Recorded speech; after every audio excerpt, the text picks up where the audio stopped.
Avec ce que la France a vécu en matière de financement de ses collectivités locales, la crise du secteur bancaire en général, l'affaire Dexia en particulier, qui a coûté énormément d'argent tant à l'État qu'aux collectivités locales, il était nécessaire de revenir à la finance de base et à la simplicité des montages. En 2008, les collectivités se sont retrouvées à découvrir qu'elles avaient souscrit pendant de nombreuses années des produits qui se sont appelés les produits toxiques et qui les ont mis beaucoup dans la difficulté.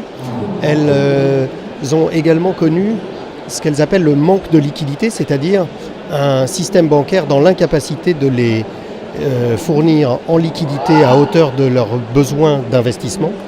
Et donc, pour passer cette crise bancaire et financière de la fin des années 2000, elles ont décidé de mettre en place un système qui existe dans beaucoup de pays dans le monde et qui est notamment originaire des pays d'Europe du Nord, qui sont des spécialistes des questions de mutualisation de moyens et d'économie. Et donc elles ont décidé de créer leur propre établissement de crédit. Le législateur, en 2013, a autorisé les collectivités françaises à construire un établissement de crédit qui avait vocation à lever de l'argent sur les marchés financiers et ensuite à prêter cet argent aux collectivités territoriales pour financer leurs investissements. Et donc cet établissement a été créé ex nihilo à la fin de l'année 2013. Et donc depuis 2015, l'activité de financement des budgets des collectivités locales a démarré. Elles étaient 11 au départ pour créer la structure. Elles sont aujourd'hui plus de 300. Le bilan est aujourd'hui à 3 milliards d'euros, alors que la société est partie de zéro il y a maintenant 5 ans.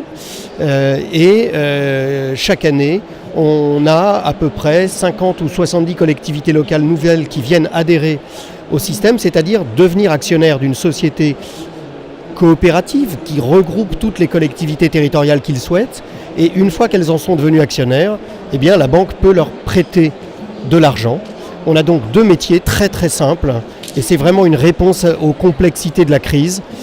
Notre métier est d'aller lever de l'argent sur les marchés financiers internationaux dans des conditions extrêmement simples, de gérer cet argent dans des conditions de sécurité extrêmement fortes.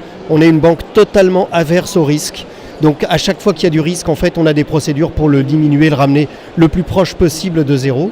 Et derrière, à chaque fois qu'une collectivité membre a besoin de financer un investissement, eh bien, elle fait un appel d'offres, elle nous met dans la concurrence avec le secteur bancaire et si nos prix sont les bons, eh bien, nous sommes retenus. Et c'est comme ça qu'aujourd'hui, 5 ans après le démarrage, nous avons un portefeuille de crédit de 2,5 milliards d'euros que nous avons déjà prêté aux collectivités françaises.